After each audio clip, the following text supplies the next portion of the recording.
Hello, everyone. I am John D. Contradiction, and this is episode 132 of the Not Your Man's podcast. So, this is the late night edition. I'm out here in these late night streets being a vampire. It is what I do. And I am here to go over what we reviewed last week. So I am going to go through all the reviews and such that we went through and blah, blah, blah. Today we didn't post any reviews. Well, Monday, I guess. Oh my God. Monday I didn't post any reviews because of Martin Luther King Day and all that stuff. And sometimes people need breaks. But all right, man. So let's dive right into it. So we started off the week with a review. A lot of these I put out. So this was The Mathew Effect by Mathew B. So this is this project wasn't great for me. He had like a bit of an old head vibe, but like not like in like the veteran like kind of polished effect, but more so, I don't know. It was just a very. It felt a little dated in a sense, and he wasn't really. It didn't feel comfortable as like I would prefer my raps to sound. So I wasn't 100% on board with it, and I don't know. I feel like there was some polishing, some things that could work with it. Like he can rap, and some of the production was dope, but it was very inconsistent. Like his delivery got a little boring, and it also seemed like towards the end of the project he ran out of shit to say. So I don't know. I wasn't really loving it. I was a little bored. I wasn't loving it. And he did have some dope features on there. Mickey Fax snapped on here. Z the Dropout, Jan 2, Jan the 2nd, everyone did their thing for the most part. Some of that other one, GQ, I wasn't really a fan, didn't really do anything for me. That song was a bit boring, but this project was what it was. Like I didn't love it, and I didn't hate it, but I didn't like it. It wasn't really a good time. I feel like a little bit of polish, and it could have been on the right track. So kind of a missed opportunity, but it is what it is. So the next project that we moved on to was I went a little far. Let's see. All right, so I'm going to. That was not the project. Here we go. So the project that we did after that, just for my own sake of looking up for continuity, because that's how I gets down. So the next project that we did was Made for This by ThisKhaosMusic. So I was checking this out. This is actually submitted by the homie to Spit Club. Dope producer, definitely check him out. He posts a lot of goodies and a lot of woke news and stuff like that on Instagram, but pretty solid. So this project was dope. Like this dude clearly can rap. And you can tell that he definitely had like the influence of like the old school rap type stuff. Like he had the punchlines and he had a solid flow, but it did seem like someone who has that kind of bag, that kind of arsenal up their sleeve, trying to do something a little more new age, a little more to the ear of like the new age, but like not necessarily for fun or challenge, kind of just them doing it. So it did have moments where it could get a little boring or you felt like he was getting a little lazy, but all around though the project was pretty smooth. Like I wasn't really mad at it. Like the production was solid, it had a nice vibe, but it just never reached the heights of someone who was like extremely hungry or who was trying to wow me type of thing. So I don't know. I mean, I feel like it could have been better, and maybe a feature or two could have like broken up that contrast, but overall I wasn't mad at it, and it was pretty solid. Definitely a solid project overall. So the next project was the one we did after that. Dude, this is playing so out of whack, and I am not appreciating the direction that this is going in. But let's see if it actually lines up. No, it's not doing it at all. It's giving me things in the worst order. But yeah, whatever. We'll go. We'll do it we'll get it the nice and cleaned up way. So after that project, so the next project that we did, oh man, so these next two projects really were a bit of I would say, I don't want to go on and call it a full-on nightmare, but a little bit of a nightmare for me. So we try to do our Tuesday thing. I try to get these reviews knocked out on Tuesday that I do live here on Twitch, and So 2 projects were sent in, and these 2 dudes, I've done their projects before, and I've gotten a pretty fucking, pretty bad review. Like, these dudes, they got 2 pretty bad red stamps from me. So these 2 dudes definitely sent these 2 in, and I commend them for wanting to like come at me and like be like, yo, let's get this action. Everybody wants to get better.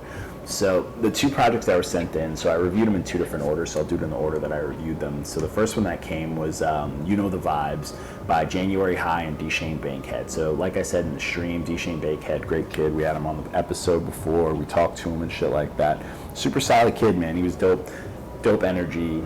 He took his red stamp with grace. But this one also, same thing. He took this red stamp with grace, but this project just wasn't enjoyable, even if it was a 4-piece. Like, JanuaryHigh's doing his thing on there. He's got like a crazy voice, and Deshane Bankhead's got, he comes on there, he's aggressive, and he can rap. Like, homie can rap. He really can rap. But outside of that, like, this project, just everything else really didn't work. Like, the production on here, their choice for beats just wasn't really great. Like, the production on here is so boring and so generic YouTube fucking Google, I need a trap beat bullshit, that it took away from everything they were doing, to the point where they could be snapping for fucking 32 bars, but by the 8th bar, you don't want to hear anymore. You're bored out of your mind, bro. And it's just like back to back with that vibe. And it's really annoying because I even like had to scrape an okay and a thumbs up because of that. And honestly, that was because I wanted to let them know like they can rap, but like all the other elements didn't come together. Like, the mixing was off, the production was garbage, and some of the songs were too long. So it was like everything on the project besides them rapping was doing everything in its power to go against them. And honestly, it really took away from this project, man. This project should have been way better than it was. And that, it is what it is, but it really, really, really should have stood out. It was really upsetting to just have it like fall so short. So, but what can you do, So, then the next project that came, so this kid, so I kind of had me a bit of a field day with this kid. I was fucking around with him when we first did his review back in the day.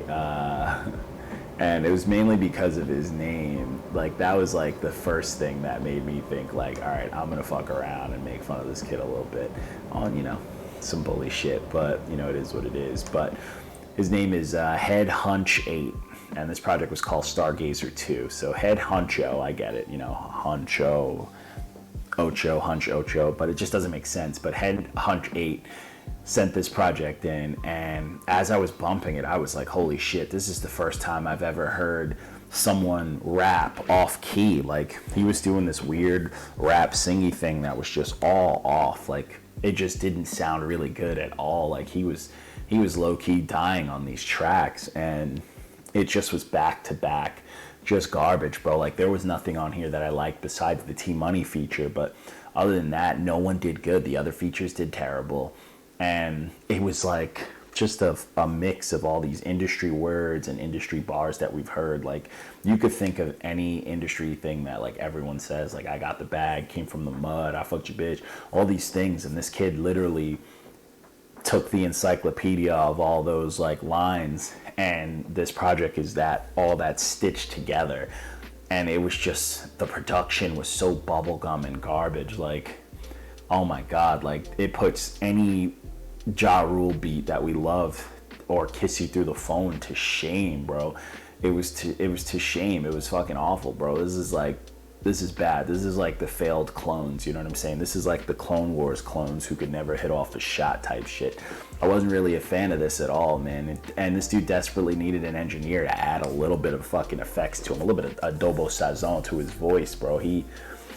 Give him something, bro. A little auto-tune even for his raps. Like, Future used to do it, so, he probably still does. So do your thing. Like, it just was bad, bro. No replay value, bad raps, bad features. Like, toss it out of here. So the next project, New York as fuck. New York as fuck. This was Sewer Steam. Sewer Steam, Part 2, the EP by Casket D. And this is just the grimy filth, New York filthiness. It's just filthy grime, New York disgustingness. It is straight to the point street raps. This dude's voice is cold. He's punching all over the place. There's lyricism.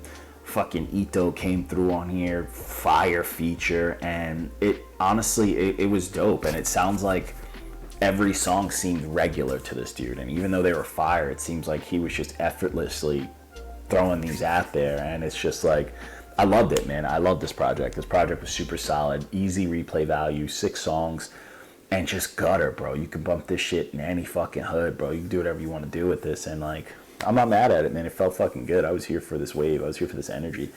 Super, super, super fucking solid. Like, this dude did his fucking thing. This is something New York you gotta be proud of, you know what I'm saying? Like, you gotta be proud of some shit like this, just coming out here and snapping. So I wasn't mad at this at all.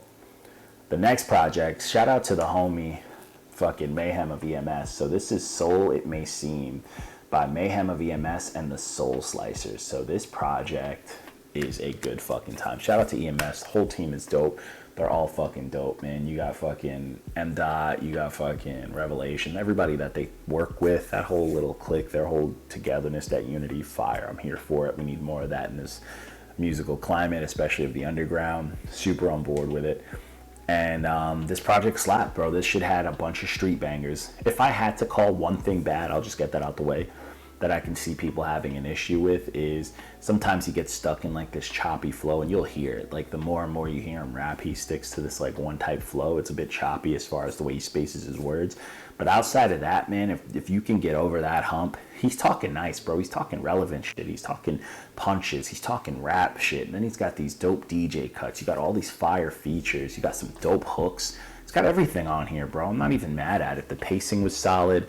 The content was solid. Production was solid. The mix was clean. This is a dope, complete hip-hop project. For 12 songs, it all comes together. There wasn't a single thing on here that I didn't, like, fucking absolutely enjoy. And it just works, bro. This is, like, a solid thing. If it had, like, a diamond and maybe 2 more fucking fire trucks, this could have easily been a fucking super-duper classic for me. Definitely an underground fucking banger, though, for sure. So I'm not mad at it. So the next project is Charlie by Real Deal. So battle rap fame. He actually just won the King of the Dot chain from Sharon, and that battle is fire. I suggest you watch it. If you're a battle rap fan, you are my people. I love battle rap. I think it's the purest form of hip hop that we have. But anyways, this is dope. This project is Real Deal putting together this is a mix, but the main theme is about his dad, Charlie, who passed in the hands of the workers at, I think it's Mercy Hospital, wherever he's from. And it's sad, bro. It's got some tearjerker shit on there. All the stuff where he talks about his dad and the sad stuff is fucking, it's tearjerking. It's fucking heartbreaking, especially in the climate of COVID and all that stuff. Definitely something that, like, you know, is here for tugging at the fucking heartstrings. And then when he does those, when he hits those things, super fire. You know what I'm saying? But then there's some moments where some of the rap, like, the songs are a little long and the pacing gets thrown off because there'll be some like flex songs on here and him trying other things, and those songs didn't really do it for me. Like, there was some weird stuff on here, and they were kind of sprinkled in like long paces of like these solid songs fitting the story and maybe a skit or two, but some of them were weird, and there was a couple of pretty bad hooks on here. There's this one girl on track 6, Tara Lane, who did like a very boring hook, but then she fucking turns up on another hook on track 12, and it's like, then you got some weird, you know, him doing some weird boring hooks. Some of the stuff had moments where it felt dated, but there's never a moment where you don't understand, like, this dude's lyricism is fucking serious. I mean, I get it when you hear, you know, his name is Real Deal, and I'm not trying to sound corny or anything like that, but when you hear how he raps, the way he structures his bars, the way he delivers it, his fucking cadence and tone, it is the real deal. Like, this is a hip-hopper, bro, for sure. And it's fire, bro. This is a complete project for the most part. Like, there's some throwaways on here, so maybe a little bit over on that, but super solid, man. He's got some dope features on here. You even got Diabolic, Long Island's own, fucking coming on here and losing his mind. Nestle, legendary, you know. It's fucking dope, man. There's some really dope shit on here. Like, it's really dope. I feel like if you take a few things out, the pacing's definitely a lot better. But overall, I'm not mad at it, man. I really fucked with this project. Dope project, dope message. Very sad, but... So, next project was The Future of R&B by Lanelle Tyler. So one, that is a very bold claim. I'm not mad at it because what the fuck is R&B nowadays anyway? No one knows. No one can tell me. I don't know. You don't know. Don't lie to me. But this is solid, man. This has got a mix of It's got some stuff, and I made a few jokes that's like fucking Step Up 3 soundtrack music type shit. It's got some dancey type, you know, Chris Brown, poppy fucking radio, white people shit. And then it's got some stuff that are very catchy and all this stuff. Like, but the one thing that's very fucking evident and very real that you do notice on here is this dude can fucking sing, bro. He can sing his fucking ass off. He is losing his mind. He has great talent, dope vocal range, and it's solid. So it's very evident there. And in that sense, because he's actually like vocally trained and can do his thing, that is definitely where the R&B influence and stuff come from. I can hear that, but a lot of this isn't too R&B-ish. You know, some of the songs are a little long, and there's not like love making. A lot of it's very new age, but I get it. You know what I'm saying? This is the future of R&B. Like, I get what he was going for, so he definitely nailed it. But with a voice like that, I want to hear some fucking R&B. You know what I'm saying? But very bold title, but this is solid, man. This is some good stuff. This is something you want to dance battle someone with. You know what I'm saying? When I think of R&B, I'm thinking of something that you clap cheeks to. You know what I'm saying?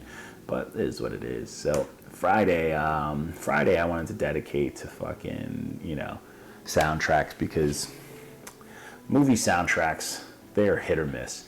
Movie soundtracks should be fire in theory, because the amount of money that goes towards them and the production, and they get everyone that's a fucking name or a top tier or something involved in all these fields, and there's always a secret weapon on them. You know what I'm saying? Like, even show soundtracks, just soundtracks in general. Like, you know, you got fucking Michael Iwanuka, who was doing the shit out of the Get Down stuff. He was all over the place, and he was the secret weapon. But then you had like the main event, you had a whole lot of Nas on there, and you had, you know, shit like that, and him working on putting that together was super dope, you know, super dope. So this is American Skin, the movie that just came out by homeboy who did that Nat Turner movie that got like blacklisted because of that like claim from like a white girl or some shit like that happened, and it like they just strategically managed to put out this claim that he got cleared of like mad long, like years before, just to kind of fuck up the release of that movie and kind of fuck him up in Hollywood. But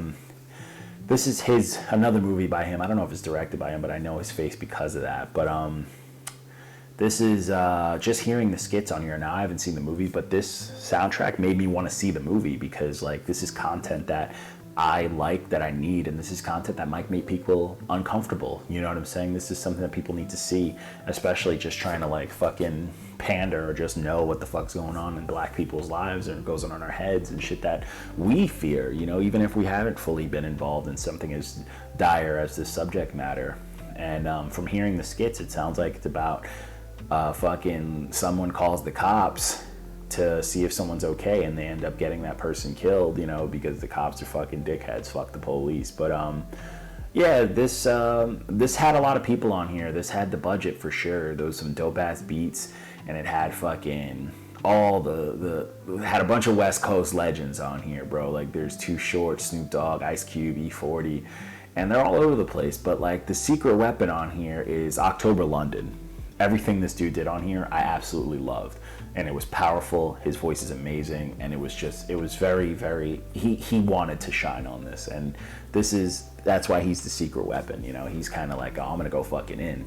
But then you had the main event is all the Snoop Dogg. And like, you had a good amount of Too Short too, but there was a lot of Snoop Dogg on here. And Snoop Dogg was coming after it, bro. Snoop Dogg was having a good fucking time, bro. I'm not mad at it, man. He sounded great.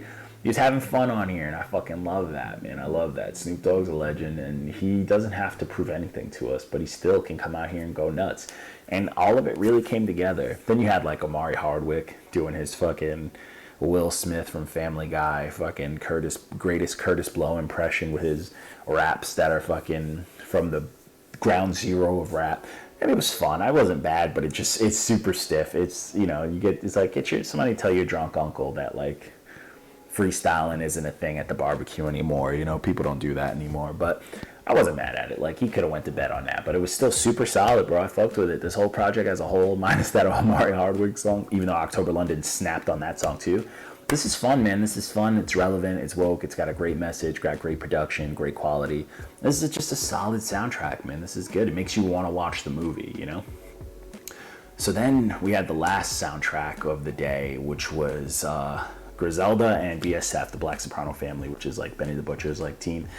This is for a movie called Conflicted, this soundtrack. This is honestly the mixtape era. Like, if you had that mixtape back in the day that had D Block, G Unit, fucking, you know what I'm saying, Diplomats, and all those, just like Papoose, all those people on there that you fucking loved. This is that mixtape, but for this era, with sprinkles of that old era. Like, this shit slapped, bro. Like, this shit was so fucking dope to me. I enjoyed the fuck out of it. The only thing on here that was a little weird was there was this one song called Rank by this dude YN Billy. So I already knew with that new age ass name with the YN, the fucking Xbox bracket Halo 2 fucking username rap name. Other than that song, everything else on here was fucking solid to me. I mean, there's the only other song that was like not the strongest was the solo Armani Caesar song Nerve of You, but I get the pacing of it. And honestly, this movie sounds like it could be terrible because those real hip hop influenced movies usually are, but we love them. This makes me want to watch it just to, like, I know the movie's gonna be trash because of how good this sounds. Like, this is like some State Property shot to shit that I love. Like, and I mean, those movies are classics, but they're not great, and I love them for that. These are hip-hopper movies, and seeing rappers try to, like, get after it, I hope everyone that's on this fucking soundtrack is in the movie, because I need it to be that terrible. I'm trying to see these stiff fucking, you know, these rappers who talk this big game fucking show it terribly on screen. But this shit had everyone on it, bro. Like, you got the BSF team, you got Chase Fetty, Heem, Billy V, Benny's, that motherfucker's different. Then you got this solo Lloyd Banks song, disgusting. Lloyd Banks comes out fucking swinging, saying slick, clever shit in the coldest voice in rap. And you got Flea Lord, Ito, Westside Gun, Dave East comes on here, Jonesy, El Camino comes on here. If you know this page, you know me, I fucking fucks with El Camino. You got Smoke Dizza on here. Boldy James comes out here snapping. You got fucking Armani Caesar does her thing in this track that she does with Westside and Benny. And like, only thing that's not on here is there's no Conway, which is very upsetting to me. But you know, it is what it is. But the shit still slaps. Then you got randomly Wale just on here. What the fuck are you doing, Wale? What are you doing out here? What are you doing on this project? He does his thing, but it's like, what? I don't know. It's randomly on here. You got all this street shit, and then you got Wale. Like, that man is not a street rapper. That man is a poet who grew some locks, and that's literally it. Like, he was a cornball in high school, 1000%. He was the kid that thought because he had the newest pair of sneakers that bitches should fuck with him, but he was bitchless. You know, he was kind of like that simp. But this project slap, bro. This is hood shit. This shit is certified shit. This shit that I wish we were in the era when shit came out, like, it wasn't oversaturated with music, so something like this would get bumped on these fucking blocks for the next month and a half. Like, I love this shit. This shit is cold. It's got story. It's got presence. It's got atmosphere. It's disgusting. It, like, makes me need to see this movie, and I hope this movie is trash with fucking top tier gore and niggas that don't know how to handle prop guns but look tough. I need all of that energy. But outside of that, man, that's literally everything that we reviewed. And then you know, for Tuesday we got a nice little surprise. I'm gonna be doing the Second Generation Woo project live here on Twitch, and you know, hopefully people tune into that. I'm gonna get that review popping and just really get after it. I want to interact with everybody. I want everybody to talk nice to me, and I want to get, you know, let's get these young cats some fucking love, man. Let's show love to all these people that are just holding it down, just music wise and just name wise and shit like that, man. I want to really start getting people involved. And I like this Twitch platform because even while we're doing this, it gives me an opportunity to actually talk to people, and I can reach back and forth with everybody. So next Monday, we're going to get back on our regular schedule. We're going to do those Monday reviews. I got a whole bunch in the tuck, but hey, it doesn't hurt to have more. It's Mondays, so I don't do shit Monday nights. So fucking turn up with me. I can do it for hours. If everybody sends me enough music, I do not mind. And everything outside of here, it'll go up on our YouTube. You can find us at everything at Not Your Mans. Throw us a follow. Check the website out, notyourmans.com. We got merch. And yeah, man, check our catalog out. We post daily reviews. And we're out here, man. We're really out here. So I'm John D Contradiction. You can find me on all social media at John D Who. I also make music. I just dropped a single, Martin Luther King Day, with my boy D Medi, called Words of Wisdom. You can check that out on all streaming, but also you could hit me up on all social media at John D Who. My website is johndwho.com, and yo, I'm out here, man. I talk to everybody. I'm fucking active. I'm addicted to my phone, so blue light's probably shaving years off of my fucking life. If you know what that is, then salute to you for knowing what it is and not trying to help that problem. But if you are kind of helping that and have a solution, let me know. Other than that,